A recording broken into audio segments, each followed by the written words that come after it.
I'm Aloha Steve, and welcome to the latest episode of the Lazy Guide to the Ukulele. Today, once again, the weatherman has let us down, so I've got my trusty Ninja Sword umbrella, and we're here in this winery bringing you Niel Diamond's 1968 classic, Red Red Wine. We'd planned a massive intro for this episode where I'd be squashing a bunch of grapes in a vat, but unfortunately, one look at my feet, A, they wouldn't let me, and B, who'd drink it. Then we'd planned to do it in my friend's wine cellar, but after a few drinks over there, we'd totally forgotten what we were there for, and just to be honest, I don't think we're going to be invited back. So let's get out of this weather, into our comfy clothes, and do some practice. Welcome back from out of the weather. Now that we've got our comfy clothes on, the Lazy Guide to the Ukulele today is going to look at the different parts of the ukulele. But realistically, you don't want me standing here pointing out the different parts, so I'm going to hand this over to our ukulele model. Right, this is a ukulele. If you haven't worked out that yet, you probably need to go back to episode 1. So let's start at the top. The knobs on the end of your ukulele are your tuners.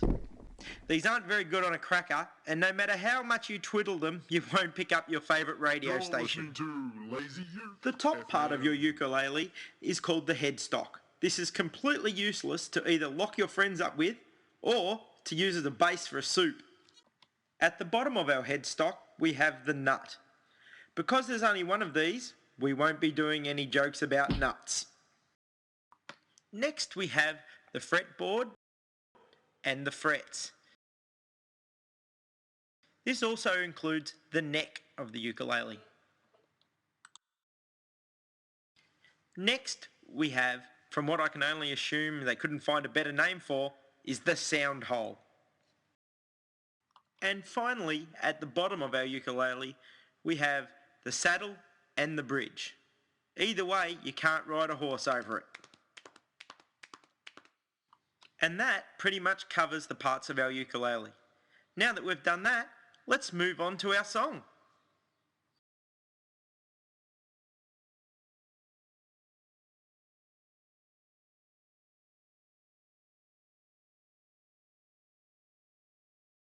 Before we start, log on to alohasteve.com and download the sheet music for this week's episode.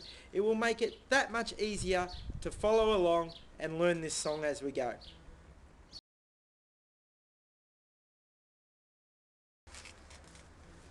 Okay guys, well the weatherman's got it wrong again today, so we've moved outside into the beautiful sunshine. Now before we get going on this week's lesson, which is Niel Diamond's Red Red Wine, you will need to know a few things from our past lesson. You will need to know the G chord and the C chord. If you haven't done these yet, go back and look at the past couple of lessons and pick up on those to start with.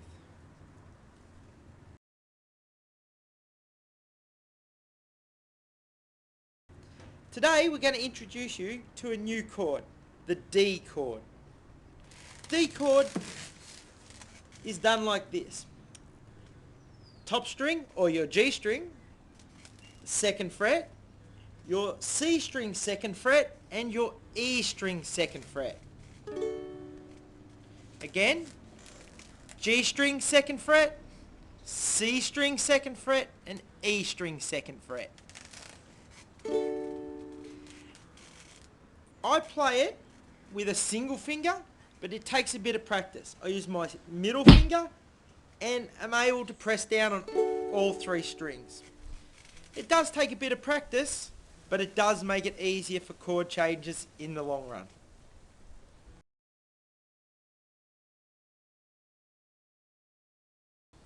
Okay, now that we have our new chord, we have to try our new strumming pattern. Last week we went over the down, down, up, up, down method. Today we're going to even make that easier with the down, down, up. Just down, down, up.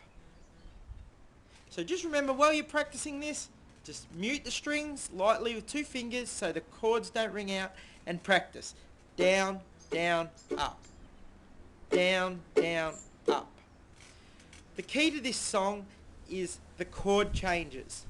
The chord changes happen straight after that up strum. So it'll be down, down, up, change. So it's down, down, up, change. Change, down, down, up, change, down, down, up, change. This will take a bit of practice, but as you start to play the song, this will work out much easier.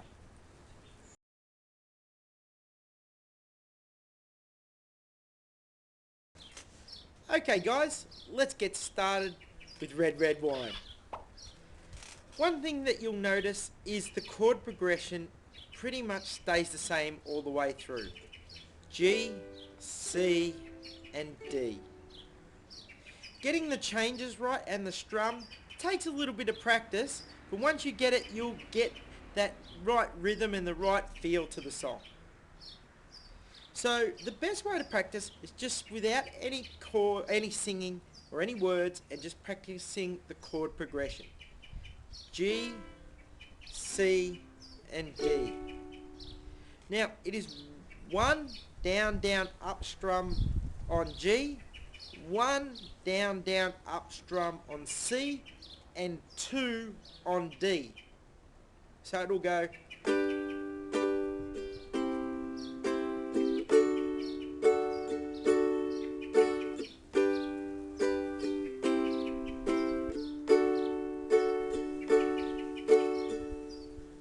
so again, it's down, down, up, down, down, up, down, down, up, down, down, up.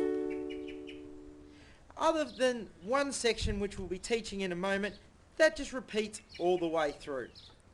So let's try out the first verse and see how we go. Red, red wine goes to my head, makes me forget that I still need her so. And then that just repeats. Remember, it's a big help if you've gone to alohasteve.com and downloaded the sheet music for this episode.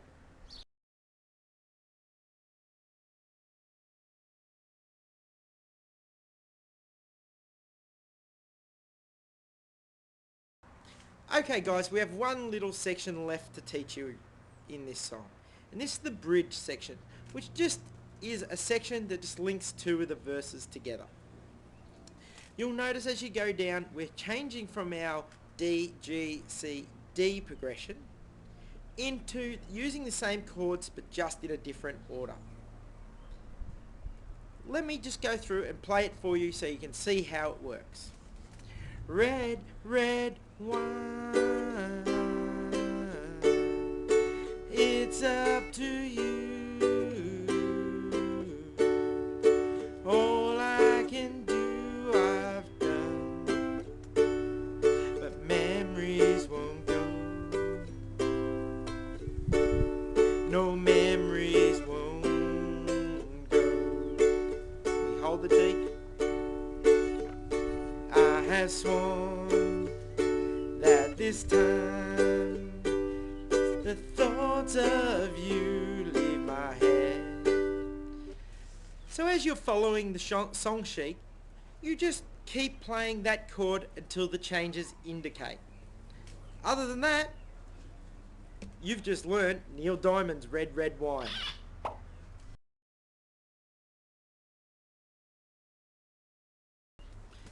Okay, just a couple of little extra bits we can throw in for your intermediate and advanced players, or the more adventurous beginners amongst you. Last week we did the down, down, up, up, down method. This also works with this song. Red, red wine goes to my head, makes me forget that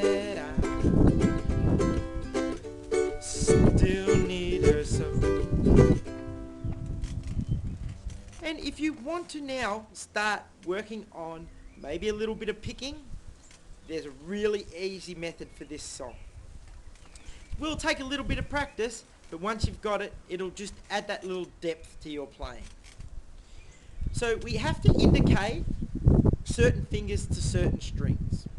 So we'll be placing our thumb on our C string and our pointer and middle finger on our E and A string. From there, all we'll be doing is alternating between the strings.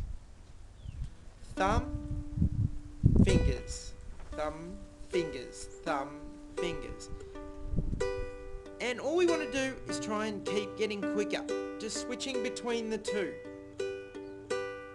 So all you're going to do is do 2 patterns on each. G, C, and D we do 4 times. And then we just put it into our songs instead of the strum. Red, red wine goes to my head,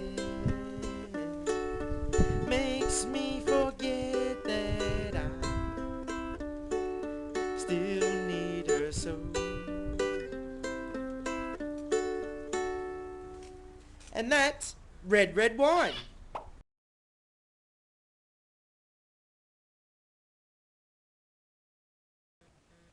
Couple of last things before we finish. Remember, these episodes are set up so you can go back and re-watch them as many times as it takes to learn. Learn each section. Go back, repeat it if you have to, but that's why it's set up on YouTube. Another thing, look for the different renditions of this song on YouTube, Bob Marley version, the UB40 version and so on, so that you can tune your playing to that. One little confession before we go. I don't actually drink red wine, but anytime you're out, feel free to buy me a beer, a bourbon, a vodka, or an Irish whiskey. Till next week, where we'll be learning Johnny Cash's Ring of Fire. Aloha.